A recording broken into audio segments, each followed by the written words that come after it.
The cage door hit the ground, and Rex launched 90 pounds of fury teeth bared straight at her throat. The men didn't flinch. They'd seen this dog put 3 handlers in surgery. They were waiting for the screaming. It never came. Maya Raines didn't run, didn't raise her hands, didn't make a sound. She just stopped and looked at the dog the way you look at someone you've been searching for across 2 years of closed doors and denied paperwork and a grief so heavy it had changed the shape of her spine. Because she knew this dog. She had raised him, and they had no idea what they had just unleashed. If this story already has you hooked, hit that subscribe button right now and drop your city in the comments below. I want to see just how far this story travels. Now let's get into it. The morning Lieutenant Maya Raines arrived at Naval Amphibious Base Coronado, she carried 1 bag, no conversation, and a transfer paper that nobody had asked for. That was the first thing Master Chief Garrett Holt noticed: the paper. It had come from somewhere above his pay grade, routed through channels that didn't usually touch his team. K9 Integration Unit Special Operations Support. That was the official title. But unofficially, what it meant was someone had decided his base needed a female K9 officer embedded with his SEAL platoon, and nobody had bothered to explain why. Garrett had been running SEAL teams for 19 years. He'd buried men. He'd broken men. He'd rebuilt men from the ground up. And he had never, not once, been handed an assignment that came with this little explanation and this much quiet. He watched her from the operations window as she crossed the yard. Small, maybe 5'4", 5'5". Dark hair pulled back tight. She walked with her chin level and her eyes moving, cataloging, reading, not reacting. Not the walk of someone nervous. Not the walk of someone trying to prove something either. That made him more suspicious, not less. "Who is she?" Staff Sergeant Decker Cruz materialized at his shoulder. Decker was built like a refrigerator and had the patience of a man who'd never needed it. He was already frowning. "Transfer," Garrett said. "From where?" "Classified." Decker stared at him. "That's not an answer." "No," Garrett agreed. "It's not." So, Maya had been on enough bases to know what the silence meant. It wasn't indifference. Indifference would have been easier. This was assessment, the kind that happened when a new element entered a closed system, every variable recalibrated, every hierarchy quietly threatened. She'd felt it before. She'd learned not to perform for it. She dropped her bag in the assigned quarters, changed into her duty uniform, and went directly to the one place she'd come here for. The K9 facility sat at the eastern edge of the compound, separated from the main operations buildings by a chain-link perimeter and 2 padlocked gates. The sign on the outer fence read, "Authorized personnel only." Beneath it, someone had zip-tied a handwritten note, "Enter at your own risk." The duty officer at the gate was a young corporal named Ellis, maybe 22, clipboard in hand, looking at her like she'd taken a wrong turn somewhere. "Lieutenant Raines," he said, checking his list twice. "That's right. Ma'am, this section isn't part of your assigned orientation today." "I'm aware." She held up her transfer orders. "I'm the new K9 officer. I'd like to see the facility." Ellis hesitated. He was the kind of young that still believed in the power of a clipboard. The primary unit here is under a behavior review. Access has been restricted." "By whom?" "Commander Whitfield, ma'am." Maya filed that name away. "I'm not asking to interact with the animal corporal. I'm asking to see the facility." He let her in. Choya. The sound hit her before anything else did. Not barking, not the high, sharp sound of a dog that wanted attention or play. This was lower, rhythmic, a sound that lived in the chest part, growl part, warning part, something rawer than either. It was the sound of an animal that had stopped believing anything good was coming. She walked to the kennel run. He was at the far end, big, dark, not moving. A Belgian Malinois, maybe 90 pounds, and every one of those pounds was coiled fury. His coat was dusty from what looked like days without proper grooming. His water bowl was full but untouched. His food hadn't been eaten either. He didn't charge the gate. He just watched her. And she watched back. For a long moment, neither of them moved. Then so faint she almost missed it. His nostrils flared. She exhaled slowly through her nose, dropped her eyes just slightly below direct contact, and held still. Behind her, Ellis cleared his throat. "That's Rex, ma'am. He's the reason for the behavior review. Attacked his last handler bad enough to require surgery. 2 before that got stitched up but didn't press it through channels." He paused. "They're talking about putting him down at the end of the month." Maya said nothing. She was looking at the dog's left ear the way it tracked sound half a beat before the right one did. She was looking at the way his weight was distributed, slightly favoring his back left leg. She was looking at the white line of a healed scar that ran along his jawline, barely visible under the fur. She was reading him the way someone reads a person they already know. Has anyone submitted a behavior assessment report? She asked, not turning around. 3, Ellis said. All of them concluded the same thing. Unworkable, dangerous, recommended termination. Were any of them conducted by a handler with K9 trauma recovery training? Silence. No, he said finally. I don't think so. Maya nodded once, turned, and walked back out of the facility. She had seen enough, not because she'd learned something new, but because she'd confirmed something she already knew, something that had kept her awake for 2 years, something that had followed her from base to base like a wound that wouldn't close. That dog wasn't broken. That dog was waiting. The team briefing that afternoon was everything she expected. 12 men in a room that had its own gravity, the kind of room where rank mattered but reputation mattered more. Garrett Holt sat at the head of it with his arms folded, watching her the way a locked door watches a stranger. Decker Cruz was beside him, making no effort to hide his skepticism. The rest of the team, she caught their names, quickly filed them, ranged from quietly hostile to openly dismissive. She didn't take it personally. She'd learned long ago that the fastest way to lose a room was to need it to like you. Garrett spoke first. Lieutenant Rains, your file says you've handled K9 units in 3 combat theater rotations and 1 domestic counterterrorism assignment. He paused. It also says your last posting ended early. It did, she said. He waited for more. She didn't give it. Any particular reason you're requesting to be embedded with a SEAL team rather than returning to a standard K9 unit? I requested this specific posting, she said, because of the K9 in your facility. The room shifted. She felt it, not heard it, felt it. The quality of attention changed. Decker leaned forward. You requested a transfer to work with a dog that's scheduled for termination. I requested a transfer to work with a dog that's being misread, she said. There's a difference. Decker laughed, a short, disbelieving sound. Lady, that animal put Staff Sergeant Torres in the hospital. 23 stitches and a torn ligament. You want to tell me he was misread? I want to tell you that aggression and trauma can look identical when you don't know what you're looking at. The silence that followed was the particular kind that forms when a room doesn't know how to respond to something it doesn't want to be true. Garrett's expression hadn't changed. What's your plan, Lieutenant? Let me work with him. Work with him. Behavioral rehabilitation. Reestablish trust. Restore operational capacity. Decker's chair scraped back as he stood. No, absolutely not. We've got a mission rotation starting in 6 weeks. We don't have time for a dog rehabilitation project. And we don't have time to babysit someone who thinks she can fix something 3 experienced handlers already couldn't. She looked at Garrett, not Decker. I'm not asking for support. I'm asking for access and time. That's it. Garrett held her gaze for a long moment. Whatever calculation was running behind his eyes, it was complicated. Finally, he said, I'll consider it. Sir, Decker started. I said I'll consider it. Garrett's voice didn't rise. It didn't need to. That night, the base settled into its after-hours rhythm, gym runs gear. Maintenance, the low hum of men who didn't fully turn off even when they tried. Maya sat alone in the operations annex with Rex's file open in front of her. She read every incident report, every handler note, every vet assessment. She read them the way you read something you're looking for a lie in, and she found it. Not a lie exactly, an omission, a gap in the timeline, 18 months where the dog's designation changed 3 times, his handler changed 4 times, and his behavioral record showed a sharp deterioration that none of the reports explained. The last handler, before the aggression started, had submitted a single incident. Note animal demonstrated unusual reaction to sound frequencies above 12 kilohertz. Cause unknown. Behavior modification attempted. No follow-up. No explanation. Just nothing. And then the aggression sudden and severe starting 6 weeks after that entry. She stared at that gap for a long time. 18 months, 3 designation changes, 4 handlers. What happened to you, she thought. Yeah. The next morning, Decker found her at the K9 facility before dawn. She was standing outside the fence, not inside, not close, just standing. Rex was at the far end of the run, same position as before, watching her the same way.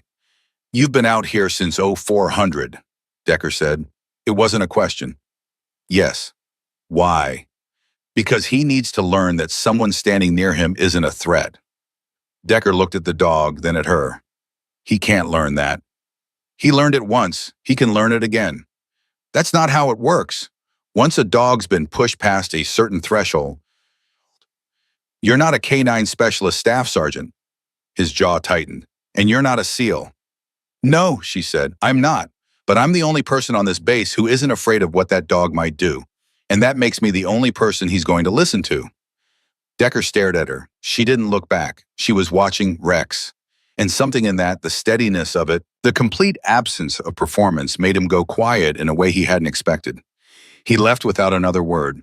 She stayed. 3 days passed.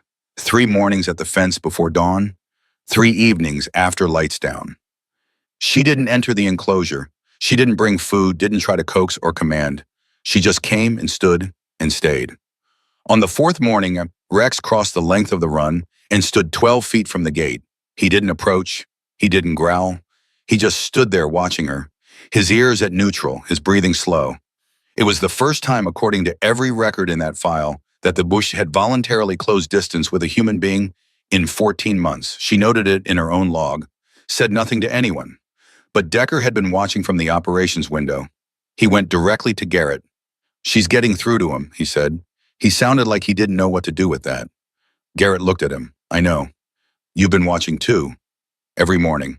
Garrett's voice was flat, but his eyes were working. She requested access to his full transfer history. The unredacted version. Decker frowned. She's not cleared for... I gave it to her. A beat. Why, wow, Garrett set down the mug he'd been holding. Because she asked the right question, Decker. She asked why the timeline had a hole in it. And I want to know if she finds something we missed. She found it on the 5th day. Buried in the unredacted transfer file, a single line in an administrative routing document that had been misfiled under logistics rather than animal health. K, 9-unit Shadow Handler reassignment. Due to Handler K, IA unit transferred to Advanced Conditioning Program Fort Polk, per standing order 7 Alpha, Shadow. The name hit her like a physical thing. She sat completely still for 30 seconds. Then she turned back to the beginning of the file, the very first page before any of the Rex designation records, and she found the original intake photograph from 3 years ago. The dog in the photograph was younger, leaner, and standing at perfect attention beside a handler whose face had been redacted. But she didn't need to see the face. She knew that dog. She had raised that dog from 8 weeks old. She had trained him, worked him, deployed with him. She had taught him every command he knew, and he had saved her life twice and she had saved his once. And then he had been taken from her when his handler, her partner, her closest friend was killed in action, and the chain of command had decided the dog was government property to be redistributed, and she had fought it and lost, and she had spent 2 years trying to find out where he'd gone. His name was Shadow, and they had renamed him Rex, and they had broken him. Her hands were flat on the table. She was breathing very carefully. The part of her that knew how to function in crisis had taken over, cool, methodical, precise. But underneath that, something old and wounded was making a sound she refused to let reach her face. They didn't break you, she thought. They just lost you. I found you. She closed the file, stood up, walked back to the facility. It was after midnight. The base was quiet. The duty officer at the gate was half asleep, and he waved her through without looking up. She stood at the gate of his enclosure. He was awake. He was always awake when she came. She'd started to understand that he'd been listening for her footsteps, that he'd been learning the sound of someone who didn't come to hurt him. She unlatched the gate. She stepped inside. No armor, no protective sleeve, no leash. She heard him before she saw him move the shift of weight, the low warning sound deep in his chest. He came forward fast, and she stood her ground, and when he was close enough to reach her, she did the only thing she knew to do. She said his name. Not Rex, his real name. Shadow. The dog stopped. She said it again quietly, the way she used to say it when he was young, and she was tired, and they were the only ones awake in some forward operating base at 3 in the morning. Shadow, it's me. The warning sound cut off. His ears went forward, not aggressive, confused, alert. The way a mind sounds when a door it forgot existed suddenly swings open. She crouched down slowly, not breaking eye contact, not looking away. He took 1 step toward her, then another. Then he was close enough that she could hear his breathing, fast and uncertain, the breathing of something on the edge of something enormous. She held out her hand, palm up.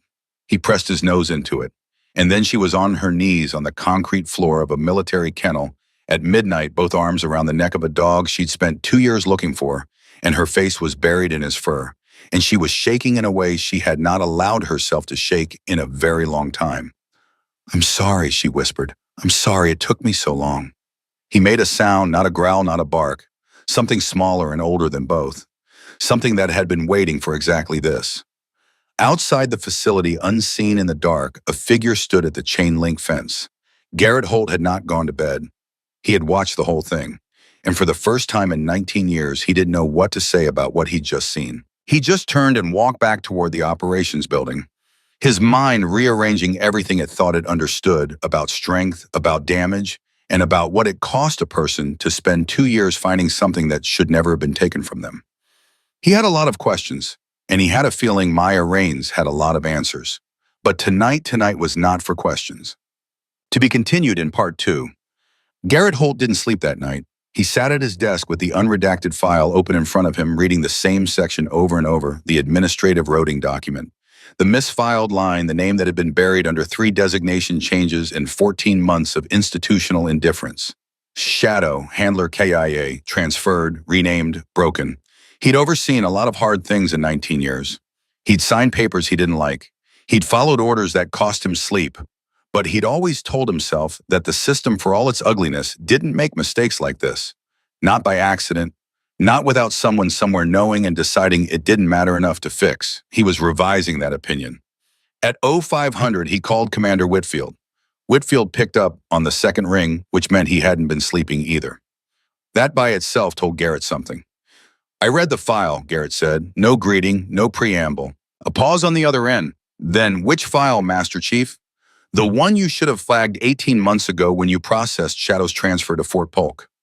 The silence that followed was not the silence of a man who didn't know what Garrett was talking about. It was the silence of a man calculating how much had already been seen. "That transfer was conducted according to standard operating procedure," Whitfield said. "The handler was KYA. The asset was redistributed." "The asset," Garrett repeated. "That's correct. The dog had a handler relationship of 3 years, combat bonded. There are protocols for that. The protocols allow for redistribution at command discretion when the primary handler is deceased. And the secondary handler, Lieutenant Raines, was listed as secondary on Shadow's original unit assignment." Another pause, longer this time. "Lieutenant Raines' request to retain the unit was reviewed and denied at the time." "Why?" "That determination was above my level, Master Chief." Garrett's hand tightened around the phone. "Whose level was it?" "That information is restricted." He set the phone down carefully. Not slammed, he didn't slam things, but with the particular deliberateness of a man who had just identified the shape of something much larger than he'd expected and was now deciding what to do about it. He had a feeling Maya Raines already knew that shape, had probably known it for 2 years. He had a feeling she hadn't come here just for the dog. She was at the facility at 0530, same as the last 5 days, except this morning she was inside the enclosure. Shadow was pressed against her left side, not leaning the way a nervous dog leans, but the way a dog leans when it has decided you are the fixed point in a shifting world. His eyes were tracking the perimeter. His ears were working. He was reading the base the way she was cataloging, assessing, not reacting. They looked, Decker thought from the gate, like they'd been doing this for years, because they had. He'd pulled her service record that morning, the parts he had clearance for.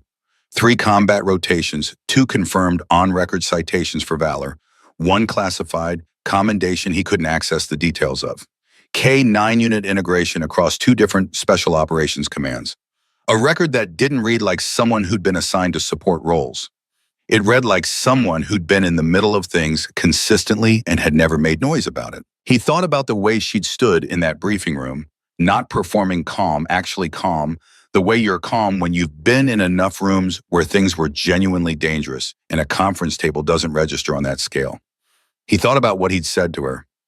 "You're not a SEAL." He'd meant it as a dismissal. He was starting to understand it had landed as a statement of fact she found mildly irrelevant. He pushed open the gate. She didn't look up when he entered. Shadow did a quick, precise shift of attention, ears forwarded, body still. Not aggressive, evaluating. "Easy," Maya said, low and calm. To the dog, not to Decker. Shadow's ears relaxed. Decker stopped walking. You said that to him, and he just listened. He's been listening since the second day, she said. I've been working with him on perimeter response. New people entering his space. He's making the distinction between threat and non-threat faster than I expected. No, 2 weeks ago, he'd have already taken your arm off, Decker said. He wasn't exaggerating. He'd read the incident reports. 2 weeks ago, nobody was speaking his language. She finally looked up. Her eyes were direct and unhurried. What do you need, Staff Sergeant? He exhaled, crossed his arms, uncrossed them. He was a man who was physical by instinct, and he had no physical response for what he was feeling, which was the particular discomfort of being wrong about something and needing to say so. I pulled your record, he said. I assumed you would. You've got a classified commendation from your second rotation. The details are locked. Yes. Want to tell me what for? No. He let that sit. Then the dog Shadow. How long were you together before they took him? The question landed differently than he'd meant it to. He could see it in the slight shift of her jaw, the way her hand moved once briefly to Shadow's shoulder before going still. 3 years, 2 months, she said, from the day I started his training. And they just reassigned him. They called it redistribution. Government property redeployed per standing order.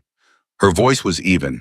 It was the evenness of someone who had already burned through every version of this grief and come out the other side into something harder and quieter. I filed 3 formal objections, a secondary handler petition, a behavioral continuity request, all denied. By who? She looked at him steadily. That's a very good question, Staff Sergeant, and the answer to it is the reason I'm here. The sentence hung in the air between them, and Decker felt it rearrange something in his chest, the understanding that what he'd been looking at as a personnel oddity was actually the end of a thread that, if pulled, went somewhere significant. Does Garrett know that? He asked. Garrett figured it out last night, she said. I'd imagine he's already made a phone call he regrets. Garrett called her into his office at 0800. He didn't offer her a seat. She didn't need one. They stood on opposite sides of his desk, and he looked at her the way he'd been looking at her since she arrived, with the concentrated attention of a man reassessing a situation in real time. I spoke with Whitfield, he said. I know. You know. I assumed you would after last night. You're now not the kind of man who sits on information. She paused. He told you it was above his level. Garrett's expression shifted just barely, just enough. You've had this conversation before. Versions of it, different offices, different commanders. Same answer every time. She kept her voice level, but there was something underneath it, not anger. Something older than anger, the bone tiredness of someone who has pushed against a wall so many times they've memorized its texture. Someone above Whitfield made the decision to pull Shadow from our unit after Daniel was killed. Someone above Whitfield decided to deny my secondary handler petition, and then someone above Whitfield decided to send him through the advanced conditioning program at Fort Polk, which is where she stopped. Garrett waited. Which is where whatever happened to him happened, she finished. The gap in his record, the 18 months. That program doesn't have open files, Master Chief. I've requested them twice through official channels. And denied, classified, referred to a department that doesn't answer correspondence. Garrett sat down. It was the first time she'd seen him do it without it looking like a choice. It looked like his legs made the decision. What was Daniel's rank? The name Daniel landed in the room and stayed there. She'd said it without flinching, and he'd repeated it without thinking, and now it was just present between them. Petty Officer First Class, she said. Daniel Rains. A beat. Your brother, Garrett said quietly. My brother. He exhaled through his nose. The mathematics of it rearranged itself in his head, the transfer request, the posting she'd specifically chosen. The 2 years of filing and pushing and not letting go. She hadn't just come here for a dog. She'd come here carrying a dead brother and a missing animal, in the particular fury of someone who'd been told their grief was a procedural matter. I'm sorry, he said, and he meant it in the specific way men like him meant it, sparse and real without decoration. I didn't come here for condolences, she said. I came here because whoever made those decisions at above Whitfield, whoever ran that conditioning program and sent Shadow back to this base, redesignated and broken those files, exists somewhere, and I intend to find them. That's not a K-9 rehabilitation mission, Garrett said. That's an investigation. It's both, she said, and I can't do the second without the first. I need Shadow operational. I need him credible. If I walk into any room trying to question what happened to him, and he's still listed as a failed asset scheduled for termination, I have nothing. If I walk in with a fully rehabilitated combat-ready K9, who proves that his conditioning failure was induced, not organic. You have evidence, Garrett said. I have evidence, she confirmed. He was quiet for a long time, long enough that she wondered briefly whether she'd miscalculated, whether she'd shown too much too fast to a man who was ultimately part of the same system she was pushing against.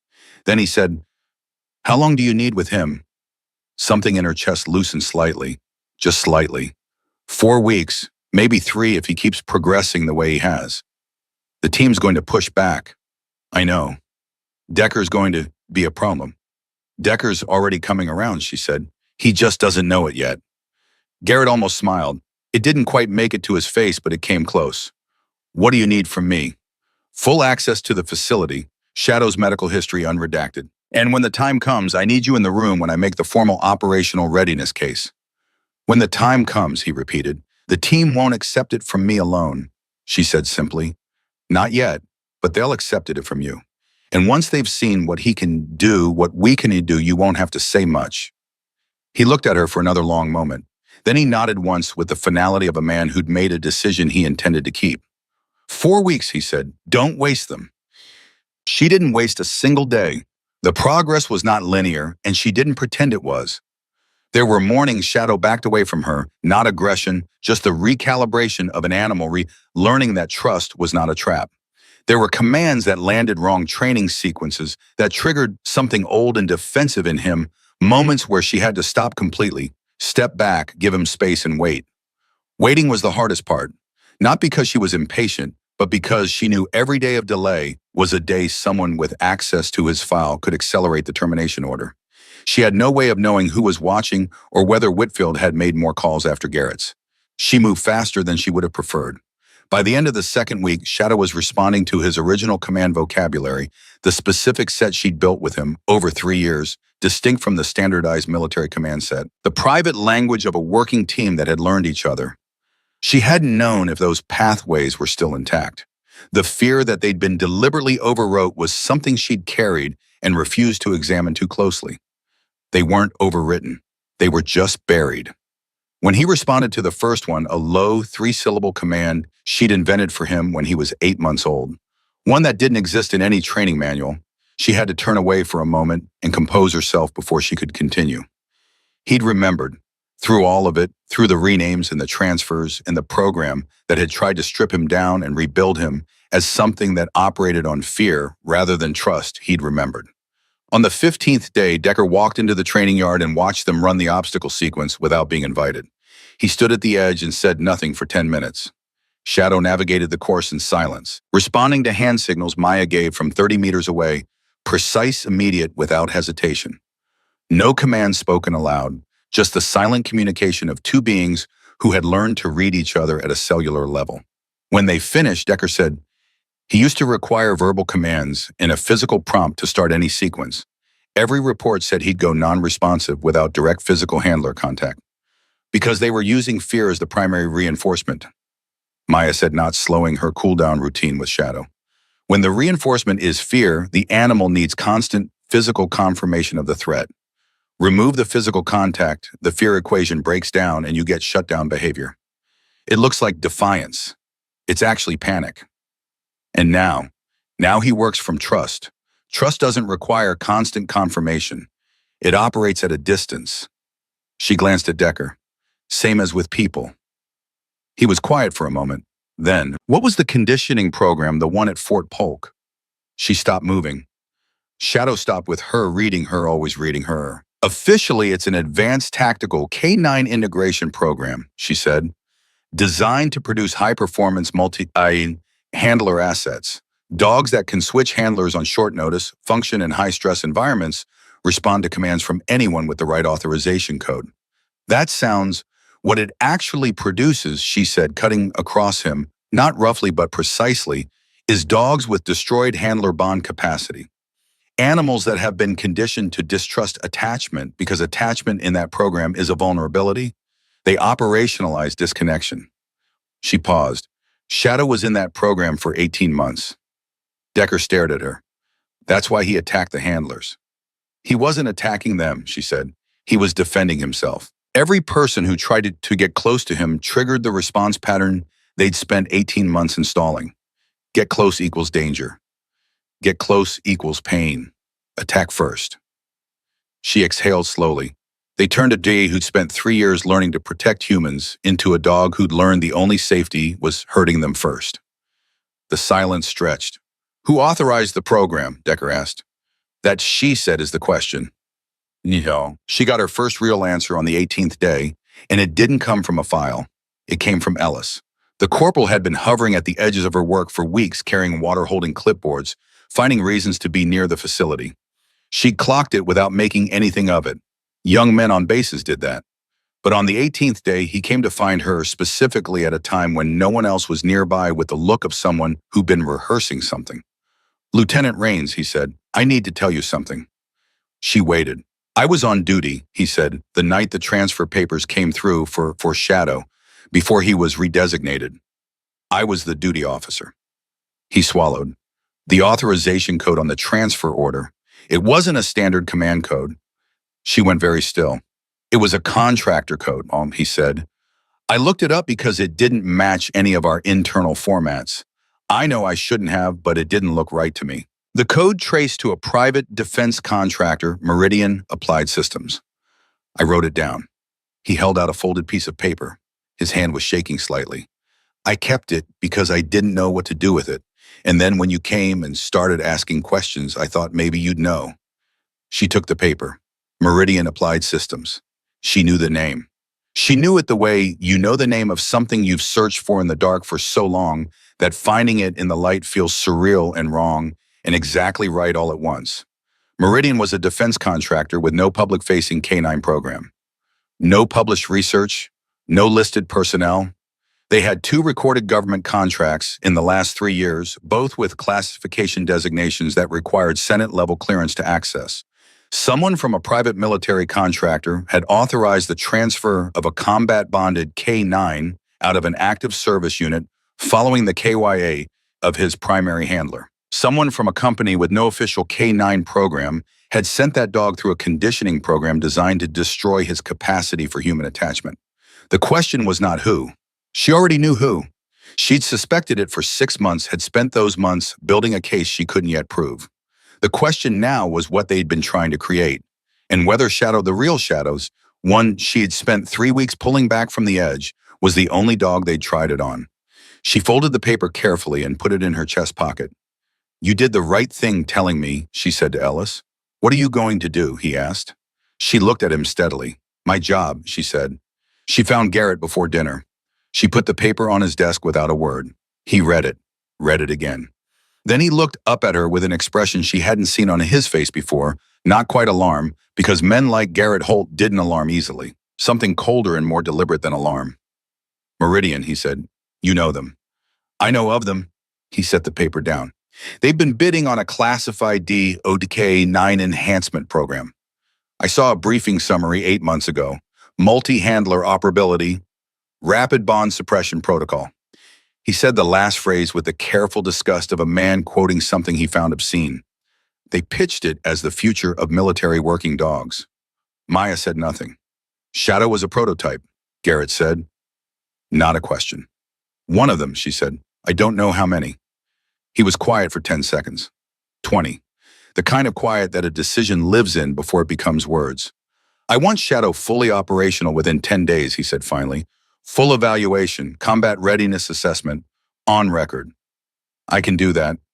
And I want everything you have on Meridian in writing by the end of the week. You'll lose clearance access if you push on this, she said. Not a warning, just a fact she needed him to have.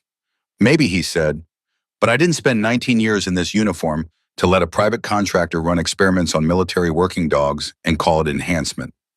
He met her eyes. And I didn't let you into this base to watch you do this alone. For the first time since she'd arrived, Maya Rains felt something she hadn't let herself feel in 2 years. She wasn't alone in this anymore. And somewhere across the base in a clean kennel with fresh water and a blanket that smelled like someone who had come back for him, Shadow lifted his head in the dark and listened to the night and found it for the first time in a very long time, something close to safe. The paper with Meridian's name on it sat in Garrett's desk drawer for exactly 48 hours before someone found out he had it. He knew the moment it happened, not because anyone told him, but because of what changed. The small bureaucratic shifts that men with 19 years of institutional experience learned to read like weather. A scheduling request rerouted through a different chain. A supply requisition for the K9 facility kicked back without explanation. A phone call from the base JAG office, friendly casual, asking in the most offhand way possible whether there were any personnel issues with the new K9 integration assignment that command should be aware of. Garrett told the JAG officer that everything was fine and thanked him for checking. Then he went directly to Maya's quarters and knocked. She opened the door in her duty uniform, which meant she hadn't been sleeping. Shadow was at her heel, close and alert, his eyes going immediately to Garrett's face. "They know you've been asking questions," Garrett said. She didn't look surprised. "How long do we have?" "I don't know. A week, maybe less. If they move to accelerate the termination order." "They can't," she said. "Not now. I filed a formal behavioral progress report yesterday through the base veterinary office. It's on record. Shadow's status has been updated from active behavioral review to provisional rehabilitation. Termination requires a new evaluation minimum 72-hour process." Garrett stared at her. "You filed that yesterday." "I filed it the moment I realized you'd called Whitfield, and Whitfield would make his own calls." She said it without apology. "I needed the window. Now we have it." He exhaled through his nose. It was the sound of a man who had just discovered the person he was working with was 3 steps ahead of him and was deciding whether to be irritated or impressed. He landed on impressed mostly because there wasn't time for anything else. 10 days for the full evaluation, he said. "You said you could do it." "I said I could if he kept progressing. He has." She paused. "I need to move it up 7 days." "Is he ready?" She looked down at Shadow. The dog was watching Garrett with clear, calm attention, not the wired hostility that had met every human presence 2 weeks ago. Something settled and present had replaced it. Something that looked, Garrett thought, remarkably like a boy who knew exactly where he was and had decided it was acceptable. "He's been ready," she said. "I've been the careful one." "Then stop being careful," Garrett said. 7 days. I'll schedule the evaluation. The team found out the next morning. Not from Garrett and not from Maya, from the base Grapevine, which on a sealed compound operated with the speed and accuracy of a tactical communication network.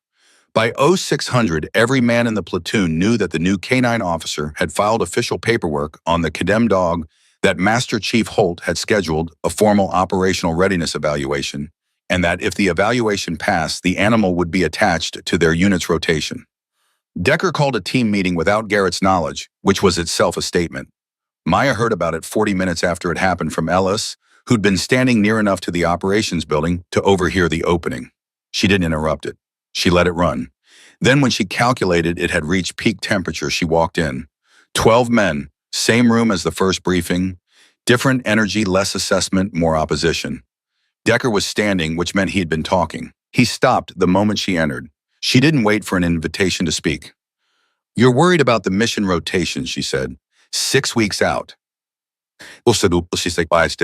"You don't want an untested K9 unit attached to an active operation, and you don't trust my assessment of his readiness because you think I'm too close to the animal to be objective." She looked around the room. "That's a reasonable concern. I'd have the same one." Silence. A few of the men exchanged glances. "So don't trust my assessment," she said. "Test him yourselves." Decker's eyes narrowed. "What?" "The evaluation in 7 days. Run it however you want. Set the parameters. Design the course. Make it as hard as you need it to be. I won't object to anything you put in front of him, as long as it's a legitimate operational test and not just an attempt to fail him." A man in the back row, Sergeant First Class Waylon Briggs. Big quiet, the team's most experienced tracker, leaned forward slightly. "And if he fails, then he fails," she said. "And I'll step back." Another beat of silence. "You'd accept that," Decker said. "After everything I'd accept it," she said, "because I'm not here to protect my feelings. I'm here to field a capable K9 unit. If Shadow isn't there yet, you need to know that, and so do I." She let that sit for a moment. "But he's there. So the evaluation isn't a risk to me, it's an opportunity for you." Waylon Briggs leaned back. He said nothing, but something in his posture had shifted the specific way a man shifts when he's reconsidering something he thought was settled. Decker crossed his arms. We designed the course. You designed the course, no input from you. None. He looked at her for a long moment. Then he nodded once tight and reluctant. 7 days, he said. She turned and walked back out. In the hallway, she exhaled slowly. Her hands were steady. They'd been steady the whole time. She'd learned a long time ago that the only rooms worth walking into were the ones you'd already decided to hold your ground in. The next 7 days were the most concentrated work of her career. She and Shadow ran 4 sessions daily, dawn, mid-morning, afternoon, and a short evening session focused on the specific scenarios she expected the team to design. Detection sequences, multi-person command response, high-noise environments, confined spaces, night operation protocols. She pushed him, and he answered every push without hesitation. Not with the wired, anxious compliance of an animal performing under threat, but with the focused energy of a working dog who had rediscovered the thing he'd been built for. He wasn't performing, he was operating. There was a difference, and it was visible to anyone who knew what to look for. On the 4th day, Waylon Briggs showed up at the training yard. He didn't announce himself. He just appeared at the fence line and watched. Maya clocked him immediately that said nothing kept working. Shadow clocked him 30 seconds later, read her response, and kept working too. After 40 minutes, Waylon said, "He tracks your breathing." She didn't stop the sequence. Yes. Even when you're at distance. 30 meters, maybe more in optimal conditions. That's not trained behavior, he said. That's a bond response. Yeah. He was quiet for another few minutes. Then my grandfather raised hunting dogs, bird dogs. He used to say the difference between a dog that was trained and a buck that was partnered was the same as the difference between an employee and a friend. The employee does the job when you're watching. The friend does it because they care what happens to you. A pause. I haven't seen a partnered bond in a military unit before. Most military training programs actively discourage it, she said. Bond dependence is considered a tactical liability. Single handler units are vulnerable if the handler is incapacitated. And you disagree. She brought Shadow to heel, turned to face Waylon properly. I think a dog who works from genuine bond is more reliable in high-pressure situations, not less. Fear-trained animals have high failure rates under real combat stress. A dog who trusts you will go into a burning building for you. A dog who fears you will shut down the moment the familiar threat-reward equation breaks. Waylon studied her. Fort Polk did the fear conditioning. She didn't react to the fact that he knew. Garrett had clearly been talking, or Decker had, which amounted to the same thing. Yes. And someone paid them to do it. Someone contracted them to do it. That's a distinction that matters. He nodded slowly. Meridian. The name spoken out loud in the open air by a man she'd read as quietly perceptive but carefully neutral, landed with more weight than she'd expected. You know them, she said. I know of them, he said, echoing Garrett's exact phrasing from days earlier in a way that was not a coincidence. They sent a representative to a joint exercise we ran 14 months ago. Observing, never participated, asked a lot of questions about handler-dog response times in high-casualty scenarios. He paused, questions that at the time seemed like standard contractor research. Looking back, they were mapping bond breakpoints, how fast a K9 unit degrades when the handler is down. Maya was very still. They weren't researching how to help the dog recover, she said. No, Waylon said. I don't think they were. He left without another word. But that evening, when she was running Shadow through the night protocol sequence, she noticed the training yard floodlights had been switched on 30 minutes earlier than scheduled, giving her more time and better visibility. Someone had done that. She suspected, she knew who. On the 6th day, Commander Whitfield arrived. He didn't come to the K9 facility. He went to Garrett's office, and he stayed there for an hour. And afterward, Garrett came to find Maya with a look on his face that was controlled in the way things are controlled when the pressure behind them is significant. Whitfield wants the evaluation postponed, he said. On what grounds? He's citing a protocol review of the behavioral progress report, claims the veterinary sign-off was procedurally insufficient and needs to be resubmitted through a different chain. Maya recognized it instantly. Not an argument, a delay tactic.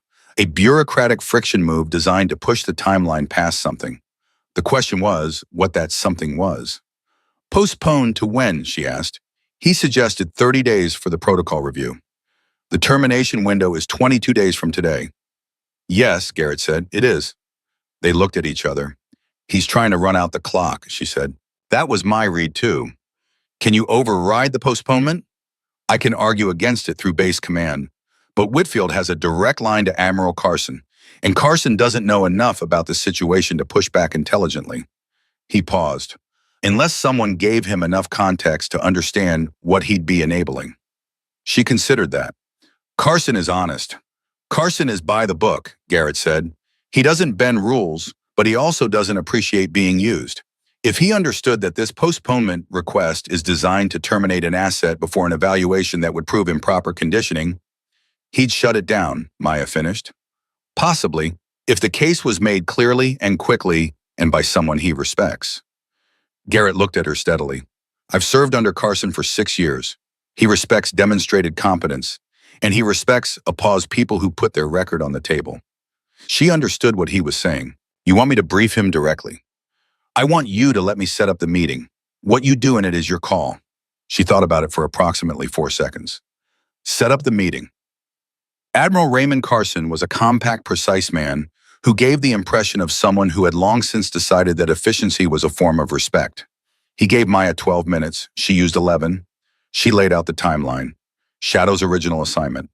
Daniel's death, the transfer, the denial of her secondary handler petition, the advanced conditioning program, the 18-month gap, the Meridian authorization code. She put the folded paper with the contractor code on his desk. She did not editorialize. She did not appeal to emotion. She presented facts in sequence and let the sequence make the argument. Carson listened without interrupting. When she finished, he was quiet for 15 seconds. The evaluation is scheduled for tomorrow, he said. Yes, sir.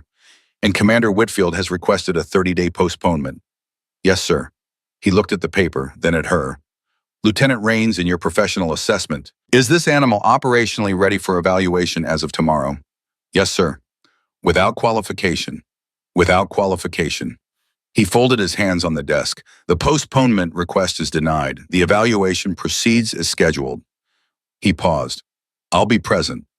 Her heart rate, which she'd been managing carefully throughout the meeting, did something it hadn't done in years. Thank you, sir, she said. Don't thank me yet, he said. Pass the evaluation. So, the morning of the evaluation, the entire platoon was there. All 12 men, Garrett at the edge, Waylon Briggs with his arms folded and his eyes sharp. Decker, who had designed the course personally, standing beside the timing equipment with an expression that was impossible to read. Ellis at the far fence clipboard, forgotten at his side. And Admiral Carson standing slightly apart from everyone in a posture that neither encouraged nor discouraged. Anything the posture of a man waiting to observe something and form his own opinion. Maya brought Shadow to the start line.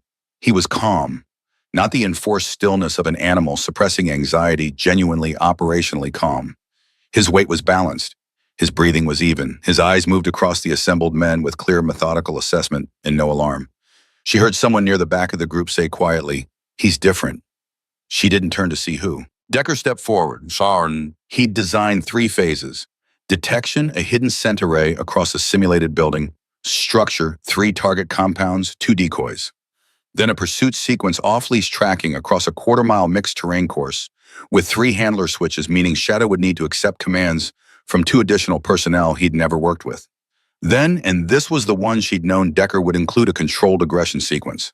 A full protective gear scenario requiring precise engagement on command and, critically, a clean recall in the middle of full drive engagement. The recall in full drive was the hardest thing to ask of any dog. It was the thing that separated an animal working from training from an animal working from genuine bond. You couldn't train a recall in full drive without the dog trusting at a cellular level that stopping was safe, that the handler calling them back wasn't removing the reward but redirecting them somewhere equally important. It was the thing the Fort Polk program had specifically destroyed. The records showed it. Shadow's recall in full drive had gone from 97% reliability to 0 in the course of that 18-month program. 0. She hadn't told the team about those numbers. She just worked the recall every single day patiently and without urgency, rebuilding the foundation of it, 1 repetition at a time. Phase 1, Decker said. Begin. She gave Shadow the search command, their command the private language, and released him. He moved into the structure without hesitation. 40 seconds in, he sat. First target compound, precise indication. 62 seconds, second indication. The decoy industrial solvent, strong, designed to be confusing at close range, he passed through without breaking stride. 3 minutes, 18 seconds. Third indication. Clean. No false alerts. Nobody in the assembled group said anything, but she felt the quality of the silence change. Phase 2, the tracking sequence. She handed Shadow's lead to Waylon Briggs, who had been designated as the first alternate handler. Shadow looked at Waylon, looked back at Maya, and she gave him the steady signal, the one that meant this person is trusted, stay on task, and he turned back to Waylon and waited. Waylon's face when Shadow accepted the handoff did something complicated and brief. The quarter-mile course took 11 minutes. Shadow tracked through 2 handler transfers, each time reading the new handler within seconds, each time maintaining the sequence without degradation. He came back to Maya at the end of Phase 2 and pressed briefly against her leg, not for reassurance, just to mark the moment. Then he was back at attention. Phase 3, the protective gear scenario. The decoy, a specialist in a full bite suit, entered the space. Shadow tracked him immediately. Maya gave the engage command. What happened next made 3 men in the assembled group take an involuntary step forward. Shadow hit the decoy with the controlled power of an animal who had been purpose-built for this full commitment, clean bite, exactly the right target zone. The decoy experienced padded train for this, made a sound of genuine surprise at the force of it, and then Maya said one word. Not a standard recall command, their word. 3 syllables, low, calm. Shadow released, mid-drive, full commitment, and then clean stop. He turned and came back to her at speed and sat at her heel and looked up at her as if to ask what came next. The silence lasted 4 full seconds. Then Waylon Briggs said quietly and with absolute conviction, well, Decker hadn't moved. He was staring at the spot where Shadow had stopped. His jaw was working slightly, and he had the look of a man whose carefully maintained skepticism had just been structurally compromised. He turned to look at Maya. She met his gaze and waited. He turned to Admiral Carson. Carson had already made his decision. She could see it in the way he stood, the particular stillnesses of a man who has seen what he came to see and is now thinking about what it means. Master Chief Holt, Carson said. Garrett stepped forward. Sir, what's your recommendation? Garrett looked at Maya, at Shadow, at the 12 men who had come here expecting to see a failure and were now standing in the specific discomfort of being wrong. Full operational integration, he said, effective immediately. Carson nodded. Approved. He picked up his cap. Lieutenant Rains. Sir, good dog, he said simply, and then he walked out. It was the highest compliment he could have paid, and everyone in that yard knew it. Decker stood with his arms at his sides, no longer crossed, for a long moment. Then he looked at Maya with an expression that had shed every layer of hostile skepticism and arrived at something more honest than either of them had probably expected. What do you need from us? He said. Not from her, from them. The shift in pronoun was everything. She looked at him steadily. I need you to help me find out what Meridian did to him, she said, because Shadow isn't the only one. The yard went quiet in a different way than before. Not the silence of doubt or resistance, the silence of 12 men recalibrating what they'd been asked to be part of. Waylon Briggs spoke first. How many? I don't know yet, she said, but the program ran for 18 months and the contract was multi-unit. Shadow came through it. The question is who else did and what state they're in, and whether whoever authorized this is still running it. She looked around at them, these hard, skeptical, competent men who had spent 3 weeks waiting for her to fail. I came here for my dog, she said, but I'm not leaving until I know the full scope of what was done, and I can't do that alone. She paused. I'm not asking you to break anything. I'm asking you to help me find the truth about something that happened inside our own system, and then decide what to do with it. Nobody moved. Then Decker said, when do we start? And Shadow, sitting at Maya's heel, lifted his head, ears forward, eyes clear, and watched the men around him the way a dog watches when it understands at some deep and wordless level that the tide has turned. They started that same night. Decker pulled 3 men, Waylon, a signal specialist named Pryor, and a quiet, methodical staff sergeant named Hendricks, who nobody on base knew, had a background in federal contracting law before he enlisted. 6 years of it. He'd never mentioned it because nobody had ever asked and because men on SEAL teams generally didn't lead with their legal pedigree. But Decker knew, and Decker went to get him first. Garrett gave them the operations annex. Unofficial, nothing logged. He brought the unredacted file, the Meridian contractor code, and everything Maya had assembled over 2 years of looking, the denied petitions, the misfiled routing documents, the timeline of Shadow's designation, changes the behavioral records from Fort Polk that showed a working dog's trust capacity being systematically disassembled. Hendricks spread it across the table and read it the way a man reads a contract, looking for what wasn't there as much as what was. The authorization code, he said, holding up the paper Ellis had given Maya. This isn't just a contractor ID. This is a project code. See the prefix MAS-7. Meridian Applied Systems. 7th project designation. That means there are at least 6 before it. 6 programs, Pryor said. 6 contracts. Could be one program running 6 iterations or 6 separate programs. We don't know yet. Hendricks set the paper down.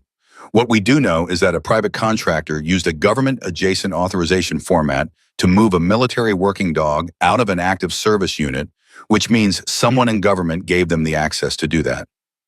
Someone with the authority to make a transfer look legitimate, Maya said. More than that, someone with the authority to bury the secondary handler petition. That denial didn't come from Whitfield's level. He told Garrett it was above him. That means it went up. Hendricks tapped the table. Senate Armed Services Committee has oversight of classified DoD contractor programs.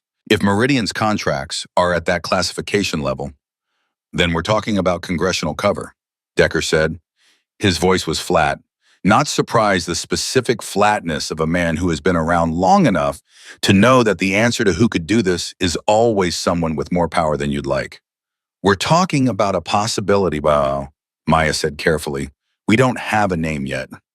But we're going to get one, Whalen said. It wasn't a question. Pryor, Decker said. What can you access from the signal side without triggering a flag? Pryor was already at his laptop, small, fast-fingered, the kind of man who existed in a state of low-level impatience with the speed of everything around him. Meridian's public-facing contractor profile is thin registered in Delaware, 2 listed employees, physical address, is a mail forwarding service in Arlington. That's a shell surface. But contractor registration requires a DUNS number tied to a financial institution. He typed for 90 seconds. Got it. Their primary financial institution is Wells Fargo Federal Services, which means their wire transfer records for government contracts are subject to FOIA with the right filing. FOIA takes months, Hendricks said. Official FOIA does, Pryor said. I'm looking at their public contract awards database, usaspending.gov. Meridian Applied Systems has 4 registered contract awards in the last 3 years. 3 are fully classified, no award description, no performance details, just dollar amounts. But the 4th bay, he stopped typing, leaned forward. The 4th one has an open performance description. Probably a clerical error when they filed. It says, Advanced Canine Behavioral Modification Research, Multi-Unit Acquisition and Conditioning. The room went quiet. Multi-unit acquisition, Maya said. They weren't just taking Shadow, Whalen said. They were buying Duck, Decker said. Plural, from active service units. Or taking them, Maya said, the way they took Shadow, using transfer mechanisms that look legitimate. KIA handlers unit disbandments, behavioral reviews flagged for termination. She felt something cold settle in her chest. Dogs that were already in the system as problems. Nobody asked questions about a dog that's scheduled for termination. Hendricks was writing, how many military working dogs are currently listed under behavioral review in the continental U.S.? I can find that, Pryor said. He found it in 4 minutes. 47? 47 military working dogs currently listed under behavioral review across 17 bases, with 11 of those listed as active termination candidates. The number sat in the middle of the table and nobody said anything for a long moment. 11 dogs. Left, Whalen said quietly. 11 that we know of, Maya said. We don't know how many have already gone through the program. Shadow is the only one I can account for who came back. Came back to a handler who recognized him and knew what she was looking at. How many others came back broken and got put down because nobody knew what had been done to them? Nobody answered because nobody could. Decker stood up from the table. He paced to the wall and back the physical restlessness of a man whose anger needed to move. We need those classified contract files. We can't get them through legal channels, Hendricks said, not without a congressional subpoena or a federal investigation. Then we give someone a reason to open one, Maya said. Every head in the room turned toward her. The open performance description on the 4th contract, she said. That's on public record. That combined with Shadow's documented rehabilitation, the evaluation results today on record signed by Admiral Carson gives us a provable chain. A dog documented as having undergone induced behavioral modification for private contractor research purposes who has been successfully rehabilitated to full operational readiness. She paused. That's not just a personnel story, that's a misappropriation of government assets story. That's a story about a private contractor using military working dogs as research subjects without, I'm willing to bet, proper disclosure to Congress of the full program scope. Hendricks sat back. He had the look of someone watching a case assemble itself. You'd need a federal oversight body willing to pursue it. I know someone at the Government Accountability Office, she said. An investigator. She's been looking at private contractor overreach in DoD programs for 2 years. I've been in contact with her. A pause. She's been waiting for something she could move on. The silence stretched for 3 full seconds. You've been building this case, Decker said slowly, for longer than you've been on this base. Yes. How long? Since 3 months after Daniel was killed and Shadow disappeared into a program nobody would tell me the name of. Decker looked at her for a long time. Then he turned to Garrett, who had been standing at the edge of the room quiet through most of it, in the particular way Garrett was quiet when he was doing his most serious thinking. You knew this when you let her in, Decker said. Not an accusation, a realization. I suspected it, Garrett said. The transfer papers were too clean. The denial of her petition was too fast. In my experience, when the system moves that efficiently to close a door, there's usually something on the other side of it someone doesn't want seen. He looked at Maya. I wanted to know if she could actually do what she said she could do with the bum. If she could, then whatever she was building is worth helping. And if she couldn't, Decker asked, then the dog got put down and she transferred out and whatever she'd been working on stayed in her desk drawer. He said it evenly. I wasn't going to risk my team's operational integrity on a theory, but a rehabilitated K9 with a documented evaluation signed by an admiral isn't a theory. Pryor looked up from his laptop. It's evidence. It's the foundation of evidence, Maya said. Now we build the rest. Well, the call to the GAO investigator happened the next morning with Garrett present and Hendricks on a second line taking notes. Her name was Sheila Park, 15 years in federal oversight, the kind of methodical and unsentimental that made bureaucracies nervous. Maya had first contacted her 14 months ago with a half-built case and a lot of conviction.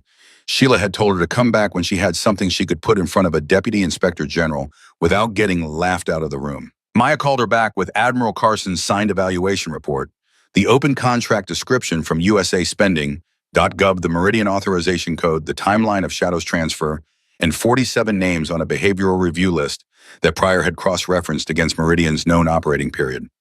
Sheila Park was quiet for 11 seconds after Maya finished. The 47 behavioral review dogs, she said. How many of those reviews were initiated within 6 months of a handler, KIA? Maya looked at Pryor, who was already running the cross-reference. He held up a hand. Then, at 19, she relayed the number. Another silence. 19 dogs entered a behavioral review within 6 months of losing their primary handler to KIA. 11 of those currently listed as termination candidates. Sheila's voice was careful and precise.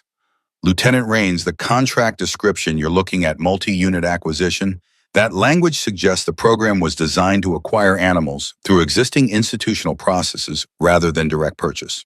Using the KIA handler pipeline as a sourcing mechanism would be nearly invisible, Maya said. Grieving units, high operational tempo, dogs flagged as behavioral problems because losing a handler they were bonded to for years looks to an untrained evaluator like aggression or instability. Nobody's looking for a pattern because everyone's looking at an individual dog in crisis. Until someone who knew the dog before the crisis showed up, Sheila said. Until that, Maya agreed. I'm going to need the Meridian Authorization Code verified through a secondary source before I can formally open a file, Sheila said, and I need the Fort Polk Conditioning Program records. I can get a subpoena for those within 72 hours if I have the contract code to anchor it. Can you get me a secondary verification on that code? Maya looked at Garrett. He picked up his phone and called Carson. Whitfield found out about the GAO contact within 24 hours. Maya didn't know how a flag on Sheila Park's inquiry into the contract database, a contact inside federal oversight, a wire she'd crossed somewhere without knowing. It didn't matter. What mattered was the consequence. Whitfield went over Garrett's head to Admiral Carson directly, and this time he didn't use a postponement request. He filed a formal complaint against Maya, conduct unbecoming misuse of government resources operating outside her assigned parameters. 3 charges filed simultaneously, all of them serious enough on paper to trigger an automatic suspension of her active duty status pending review. Carson called her in. She sat across from him with the charges in front of her and waited. He looked at her. "These are significant allegations." "They're containment moves," she said. "Whoever Whitfield is protecting knows the GAO inquiry is open. This is an attempt to discredit the source before the investigation can gain traction." "That may be true," Carson said, "but the charges still have to be answered. If I don't act on them, then you're seen as complicit," she said. "I know, sir, I'm not asking you to ignore them. I'm asking you to buy 72 hours. Sheila Park needs 72 hours to get the subpoena for the Fort Polk records. And if those records don't contain what you think they contain," she didn't flinch, "then I'll answer every one of Whitfield's charges and accept whatever determination the review board makes." Carson studied her for a long moment. "You're willing to put your career on this." "My career means less to me than what's in those records," she said. "And what's in those records means less to me than the 11 dogs on that termination list who went through what Shadow went through and don't have anyone coming for them." The silence that followed was long and weighted with the kind of decision that defines what a man actually is as opposed to what he presents himself as being. "I'll respond to Whitfield's complaint through standard channels," Carson said. "Standard channels have a mandatory 7-day response window before any suspension can be activated." He met her eyes. "You have 7 days, Lieutenant, not 72 hours. 7 days." She exhaled slowly. "Thank you, sir." "Don't thank me," he said for the second time. "Finish it." Time. On the 3rd day, the Fort Polk records arrived. They arrived not through the subpoena, which was still processing, but through a source no one had anticipated, a former Fort Polk veterinary technician named Marcus Webb, who had seen Sheila Park's formal inquiry notification in his professional network and contacted the GAO directly. Webb had worked the advanced conditioning program for 9 months before resigning. He'd cited personal reasons in his exit paperwork. The personal reason, which he'd told no one for 14 months, was that he had refused to continue administering the aversive conditioning protocols and had been reassigned to paperwork and then encouraged to resign and had been living with what he knew ever since.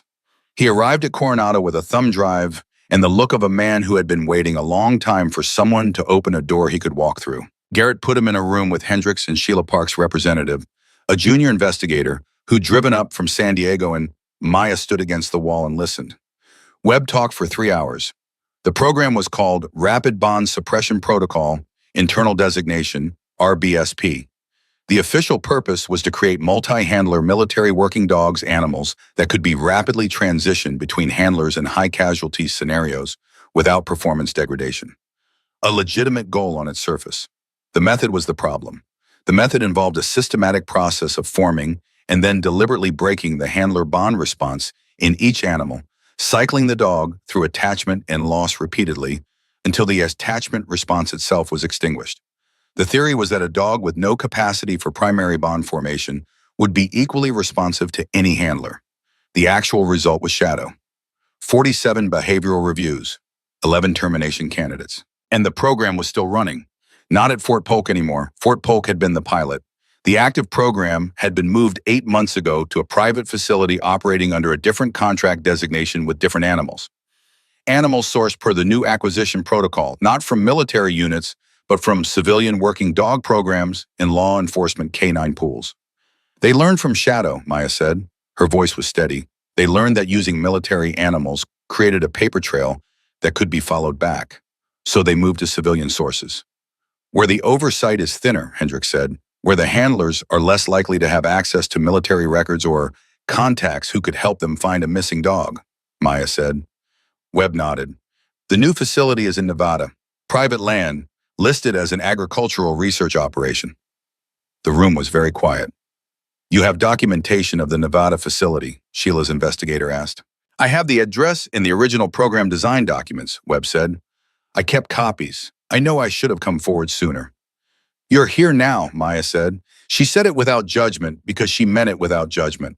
She understood what it cost a person to carry something like this and not know who to trust with it. She'd carried her own version for 2 years. Decker was at the door when she came out. He'd been waiting. He had the look of a man who had been doing something physical to manage the fact that he couldn't be in the room. Webb confirmed the Nevada facility, she said. He straightened. Operational active. Different animals now, civilian working dogs, law enforcement, K9S. The program didn't stop. It relocated and rebranded. Decker said something under his breath that she chose not to hear clearly. Then, we can't let GAO move slowly on this. If Meridian sees the subpoena and realizes the documentation trail leads to Nevada, they'll move the animals, she said. Or worse. She knew what he meant. Animals that could implicate a program were a liability. The termination of 11 military dogs made a specific kind of brutal sense now that she understood the full shape of what had been built. Sheila needs to move tonight, she said. I'll call her. And we need to tell Carson, Decker said. All of it. The Nevada facility, the new program, everything Webb brought. He has the authority to formally request a military coordination on the seizure of those animals, not an investigation, a rescue operation. If he frames it correctly, he can move faster than a subpoena, Maya said. Decker nodded. She called Sheila. Garrett called Carson. Hendricks drafted the formal summary of Webb's testimony in 40 minutes, concise, sourced, legally structured. At 2200 hours, Admiral Carson signed a formal request for interagency coordination addressed to the Department of Justice and the GAO, citing evidence of ongoing harm to military and civilian working animals under an unauthorized private research program. It was the first document in the case that had an admiral's signature on it. It was the document that made everything real in the way institutional reality works. Not the truth of it, which had been real since the night Maya sat on the floor of a kennel with her arms around a dog who had survived something terrible, but the official, irrevocable, on-the-record acknowledgement that something had been done wrong and someone with authority had said so. Garrett brought her a copy at midnight. She read it standing in the hallway outside the operations annex, shadow pressed against her leg, reading the quality of her stillness and the way he always read her. When she finished, she folded it carefully. Is it enough? She asked. It's the beginning of enough, Garrett said. The rest takes time. The 11 dogs on the termination list. I've already put a hold on all 11. Administrative review pending investigation. Nobody touches them. He paused. And the Nevada facility, the DOJ field office in Las Vegas, is responding to Carson's request tonight. They'll have eyes on the property by morning. She exhaled slowly. 11 dogs. A paper trail that went up past Whitfield, past whatever insulated office, had processed a grieving woman's petition and denied it in 4 days. An active program that had relocated and kept running because nobody had connected the dots fast enough or loudly enough to stop it. Until now. Shadow pressed his head against her hand the way he did when he'd read something in her body she hadn't consciously expressed, a loosening maybe. The first one in a very long time. Garrett, she said, yeah. Daniel would have liked you. He was quiet for a moment. Tell me about him. And for the first time since she had arrived on this base, since she'd arrived anywhere, really she did. She talked about Daniel the way you talk about someone when you've stopped protecting yourself from the memory of them. His laugh, his stubbornness, the way he'd been the first one to see that Shadow wasn't just a working dog, but something rare, a genuine partner. The way he'd told her once, on a forward base at 2 a.m. with Shadow asleep between them, that the three of them were the best team he'd ever been part of. Garrett listened. He didn't fill the silences or manage her emotion. He just listened, which was exactly right. When she stopped, Shadow lifted his head and looked at her clear-eyed, steady present. She put her hand on his head. We're not done, she said quietly. To Garrett, to the aunt, maybe to Daniel too. But we're close. Outside somewhere across the base, the night shift was changing. The business of a military installation continued its reliable rotation. And in 17 bases across the country, 11 dogs slept in kennels they'd been scheduled to die in and couldn't know that the woman who had spent 2 years fighting her way to this moment had just put her name between them and the end of the line. They didn't know, but she did. And tomorrow she intended to make it count. The DOJ field office in Las Vegas had eyes on the Nevada facility by 0400. What they found changed everything. Sheila Park called Maya at 0615. Her voice had the particular tension of someone delivering information they'd been up all night processing. The facility isn't just a conditioning program, she said. It's a staging operation. They have 31 animals on site. 11 of them match the physical descriptions and microchip ranges of military working dogs reported as transferred or terminated in the last 2 years. Maya sat up straight. Shadow lifted his head from the floor beside her cot. 11, she said, the same number as our termination list. Different 11, Sheila said. These are animals already processed through the program. The ones on your base's termination list, those were the next acquisition cohort. They were going to use the termination orders as the legal cover for the transfer. Same mechanism they used with Shadow. The same mechanism. Sign the termination order, move the animal before anyone noticed the body count didn't match, rename and redesignate, run the protocol, produce a multi-handler asset with no capacity for genuine bond, and sell it back to DoD at a significant markup as a next-generation military working dog. They had been laundering military animals, stripping them of everything that made them who they were, and selling the empty version back to the institution that had trusted them with the original. Who signed off on the acquisition contracts? Maya asked. A pause. That's the part I've been up all night on, Sheila said. The contracts run through a subcommittee of the Senate Armed Services Committee, specifically through the office of Senator Paul Drayton, ranking member oversight of DoD special programs. The name landed in Maya's chest like something physical. She knew the name. Not personally, but she knew it the way you know the name of the stone wall you've been running into for 2 years. Senator Drayton's office had been the final denial authority on her secondary handler petition. She'd found that buried in a routing document 8 months ago and hadn't been able to understand why a Senate office was involved in what should have been a base-level administrative decision. Now she understood. He was protecting the program, she said. His office processed the authorization for the Fort Polk contract. His subcommittee approved the classified contract renewals. And 3 months before Shadow was transferred, his office received a briefing document from Meridian Applied Systems outlining the acquisition protocol, specifically including the use of KOE handler transfers as a low-visibility sourcing mechanism. Sheila paused. He knew, Lieutenant. He knew exactly what they were doing. Maya stood up. She walked to the window. Outside, the base was moving into its morning rhythm, the sound of a place that operated regardless of what was happening inside anyone's private reckoning. You can prove this, she said. I can prove his office had knowledge of the program methodology, Sheila said. Whether I can prove he personally directed it depends on what the Nevada facility documentation shows. The DOJ team is executing a formal seizure order this morning. If the paperwork on those 31 animals matches what I think it's going to match, then you have a chain, Maya said. Then I have a chain that goes from a kennel in Coronado to a senator's office, Sheila said. And that chain has a lot of broken dogs attached to it. She told Garrett first, then Carson. Then because they had earned the right to know, she told the team. They were in the operations annex, the same room where Hendricks had first laid the documents across the table 4 days ago. The same 12 men, except the quality of their attention was different now. They weren't assessing her anymore. They were listening with the focused, forward-leaning attention of people who were part of something and knew it. When she finished, the room was quiet for a moment. Then Decker said, "A senator." "Yes. A United States senator authorized a private contractor to use KYA military working dogs as research animals and covered it through classified subcommittee approvals that nobody below a certain clearance level could access or question," she said. "Yes." Waylon Briggs leaned forward. "The petition denial, your secondary handler petition, routed through Drayton's office and denied in 4 days," she said. "Because if I retain Shadow, he never enters the transfer pipeline.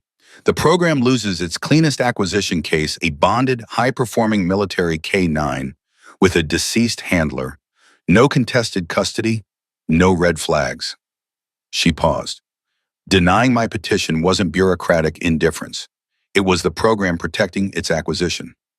Waylon made a sound in the back of his throat that was not a word. "Does Drayton know the GAO is in Nevada?" Decker asked. "Not yet," she said. Sheila kept the inquiry narrow enough to avoid triggering the classified subcommittee notification protocols. "He'll find out when the seizure order is executed, which is," she checked her watch, "approximately 90 minutes from now." 90 minutes, Decker said. "And then he knows the investigation is open." "And then he knows," she confirmed. Garrett spoke from the edge of the room, "which means we have 90 minutes before someone starts making phone calls designed to slow this down. Drayton has relationships in DOD and the JAG network in federal oversight. He will pull every lever he has." Then we need to be ahead of the levers, Maya said. Sheila is filing the formal investigative referral to the Deputy Inspector General the moment the Nevada seizure order is executed. That referral, once filed, triggers a mandatory congressional notification, including to the Armed Services Committee oversight chain, which goes above Drayton. It can't be suppressed at his level once it's in. So the 90 minutes doesn't matter, Pryor said slowly. The 90 minutes matters because of what happens to the 11 dogs on our termination list, Maya said. The hold Garrett placed is administrative. If Drayton gets ahead of this and moves to override the hold through a direct DOD channel before the investigative referral is filed, he can still execute the termination orders, Hendricks said. Yes. The room absorbed that. What do you need? Decker said. It was becoming the sentence he said when he'd already decided the answer. I need those 11 dogs formally transferred into active K-9 rehabilitation status before the seizure order drops, she said. Not administrative hold, active rehabilitation, which requires a base commander's signature and a handler of record assigned to each animal. Carson stepped forward from where he had been standing at the back of the room, quiet through the entire briefing. He had arrived 10 minutes in without announcement, and no one had asked why, because his presence was simply right. I'll sign the transfers, he said, all 11. She looked at him. Sir, if Drayton retaliates through the chain, Lieutenant Rains, Carson said, with the particular calm of a man who had already made his peace with a decision. I have 31 years in this uniform. I would like the last chapter of those 31 years to mean something specific. This seems specific enough. He looked around the room. I'll need handler names for each animal. 12 hands went up, not all at once, one at a time, each man looking at the one beside him first, and then at Maya, and then at Carson, and raising his hand with the quiet deliberateness of people who understood exactly what they were agreeing to. Waylon Briggs raised his first, then Pryor, then Hendricks, then 8 more in sequence until all 12 were up. Maya looked at them. She didn't have words for it, so she didn't try to find them. She just nodded once tight reel. Let's get the paperwork done, Garrett said. So they were 40 minutes into the transfer documents when Ellis burst through the door. He was out of breath, which was unusual for a man his age on a military base. He'd been running.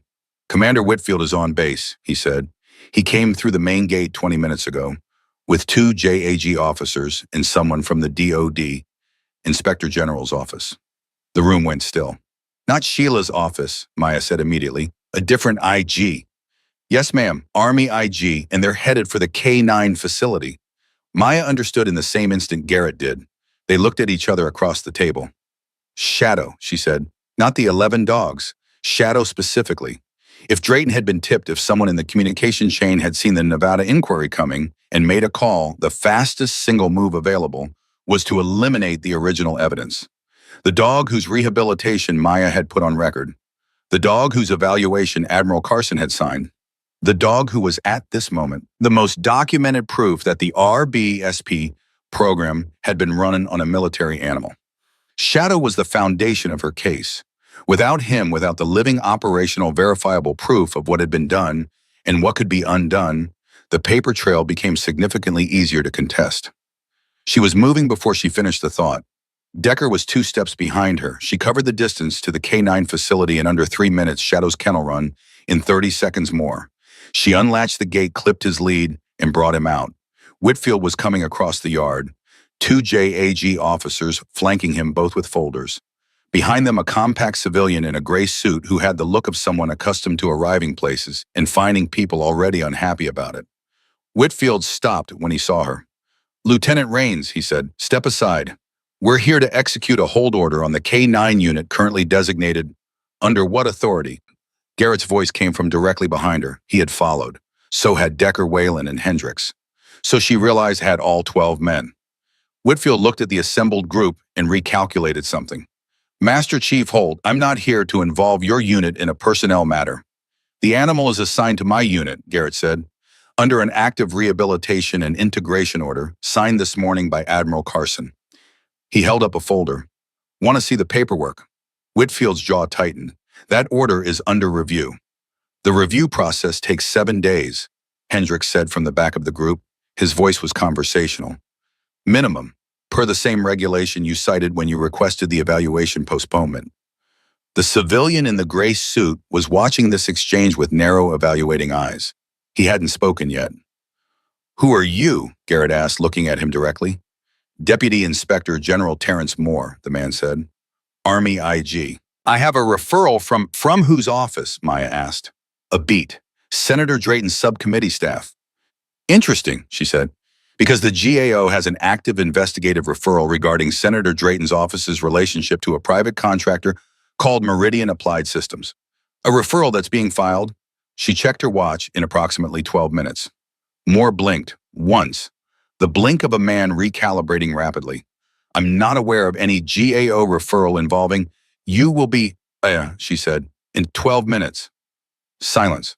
Whitfield was staring at her with the expression of a man watching a strategy he had been confident in come apart at the load-bearing points. "Lieutenant, the hold order on this animal is superseded by the active integration paperwork," Garrett said, "which is on record, which has Carson's signature, which means any action taken against this animal today would constitute interference with an active operational asset, which is Hendricks, a federal offense under Title 10, Hendricks said promptly, specifically Section 2387. Interested in the citation?" Moore looked at Whitfield. Whitfield looked at the JAG officers. The JAG officers looked at their folders in the way people look at paperwork when they're hoping it'll give them a different answer than the one they're finding. Shadow sat at Maya's heel and watched all of it with clear, steady eyes. Maya kept her hand on his head and waited. Her phone buzzed. She looked at it. Sheila Park, one sentence, referral filed. DIG notified. Nevada seizure complete 31 animals, secure documentation intact. You're on the record. She turned the phone around so Moore could read it. He read it. The transformation in his posture was not dramatic. It was the small, precise deflation of a man who has just understood that the ground he was standing on has changed and the instructions he arrived with are no longer operative. "Commander Whitfield," he said quietly, "I need to make a call before we proceed." Whitfield's face had gone the color of old concrete. "Deputy, before we proceed," Moore repeated with a finality that left no room. He stepped away, pulled out his phone. Decker moved up beside Maya. He was looking at Whitfield with the particular expression of a man who has cataloged exactly what kind of person he's looking at and filed it under a category he doesn't respect. "You knew," Decker said to Whitfield. Low, not loud enough for Moore to hear. Whitfield didn't answer. "You knew what they were doing to these animals, and you ran the transfers through your chain because someone above you told you to," Decker said. "That's why the timeline had a hole. That's why the petition was denied in 4 days. You were the mechanism." Whitfield's jaw moved. No sound came out. "I spent 19 years working with men who put themselves between danger and everyone else," Garrett said, stepping forward so he was level with Whitfield. His voice was very quiet. "What you did, what you allowed, used the death of service members or to steal their partners and run experiments on them. You want to explain to me how that fits in the same uniform I'm wearing?" Whitfield looked at him for a long moment. Then he looked away. It was the only answer he had. Moore's call lasted 9 minutes. When he came back, he told Whitfield the hold order was suspended pending coordination with the GAO investigation. He told the JAG officers to stand down. He told Maya with the careful neutrality of a man covering significant distance between where he'd arrived and where he was now standing that the Deputy Inspector General's office would be in contact within 24 hours. Then he left. Whitfield left 20 minutes later, without the JAG officers, without the folder, and without anything to show for the leverage he'd come here wielding. He walked across the yard with the walk of a man who knows the next time he appears somewhere in an official capacity, the circumstances will be significantly less favorable. Nobody said anything until he was through the gate. Then Waylon Briggs exhaled a long, slow breath through his nose. "It's not over," Maya said, because she needed them to hear it clearly. "The investigation is open, not closed. Drayton's office will fight it. There'll be pressure on Carson, on Sheila, on every piece of the documentation chain. This takes months, maybe longer." "But the dogs are safe," Ellis said from the back. He said it with the simple directness of a young man for whom that was the essential fact. She looked at him. "The dogs are safe." "And Meridian?" Pryor asked. "Meridian's Nevada facility is in federal custody as of 40 minutes ago," she said. 31 animals. Every piece of their program documentation. It's enough to bury the program. Whether it's enough to bury the people who funded it, that depends on how hard Sheila's office can push and how loud the story gets. "How loud can it get?" Decker asked. "As loud as we make it," Garrett said. He was looking at the folder in his hand, the one with Carson's signature, the 11 transfer documents, 12 handler names.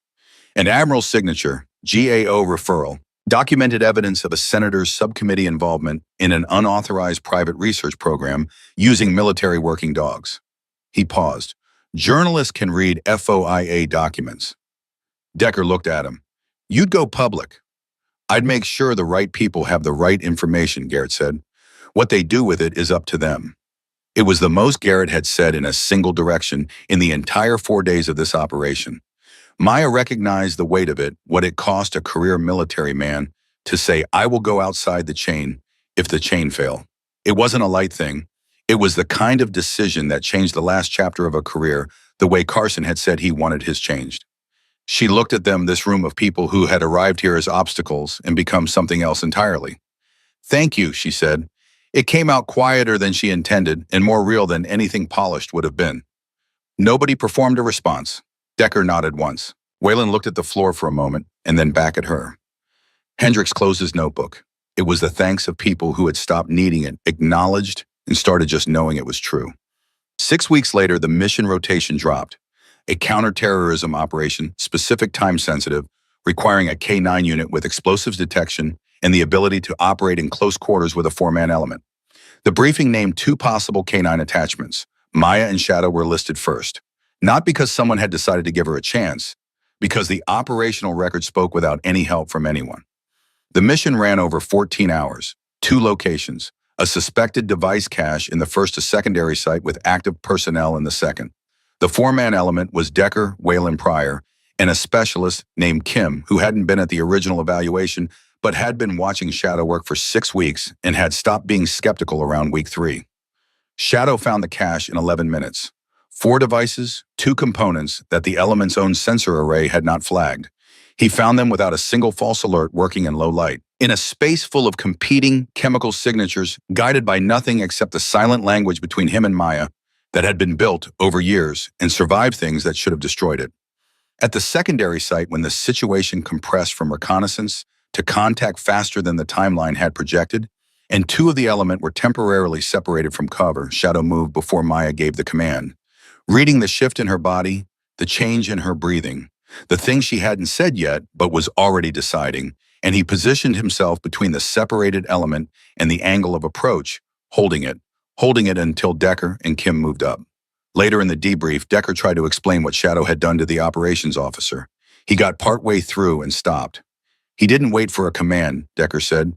He read the situation and he acted on it, not instinct judgment. The dog made a judgment call. The operations officer looked at him. I know how it sounds, Decker said, but that's what happened. Maya didn't explain it in the debrief. She let Decker's account stand as it was. Afterward, when the debrief was over and the base had settled into the particular exhale that follows a successful operation, she sat outside the K-9 facility with Shadow beside her. She wasn't thinking about the mission. She was thinking about Daniel the way she always thought about him after something went right, the reflex of wanting to tell him the 2-year-old pain of reaching for a phone that couldn't ring. She thought about the thing he'd said on that forward base at 2 in the morning. The 3 of us are the best team I've ever been part of. 2 of the 3 were still here. That was not nothing. That was, in fact, the thing she had spent 2 years fighting to make true. Shadow pressed his head into her palm. She curled her fingers in his fur and sat with him in the quiet for a long time. Bam. The Senate investigation into Paul Drayton's subcommittee was announced publicly, 11 weeks after the Nevada seizure. Meridian Applied Systems had its government contractor registration revoked and its assets frozen.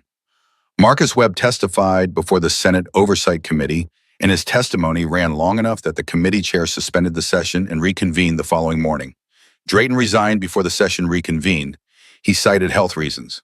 Nobody in the room where Maya heard the news said anything for a moment. Then Ellis, who had grown 6 months older in the last 6 weeks in ways that had nothing to do with his birthday, said, "Is that it? That's all he gets." The resignation removes his subcommittee protections, Hendricks said. The federal referral from Sheila's office goes to a grand jury in 30 days. What happens after that depends on the evidence and the jury. Will it be enough? Ellis asked. For what? Hendricks said. For all of it. For what they did. Hendricks looked at him for a moment. It'll be enough for accountability, he said carefully. Whether it feels like enough is a different question. Maya was looking at Shadow when Ellis asked that question. She thought about 11 dogs who were alive and in handler assignments. She thought about 31 animals in a Nevada facility who were in federal care and transition. She thought about a program that had been running for 18 months and was now documented, exposed, and ended. She thought about the word enough. She thought it is never enough for what was lost. And then she thought, but it is enough to matter. It is enough to mean something. It is enough that the next handler who loses their partner won't lose the dog too, because the mechanism that made that possible no longer exists. That was what enough looked like when you were honest about it. Not clean, not complete, not the restoration of what had been broken. Just the breaking stopped, the truth spoken. The door closed that should never have been opened, and 11 dogs in kennels across the country with handlers who had raised their hands without being asked twice, sleeping through nights that would have been their last. In the spring, a new canine integration protocol was adopted across Naval Special Operations Commands.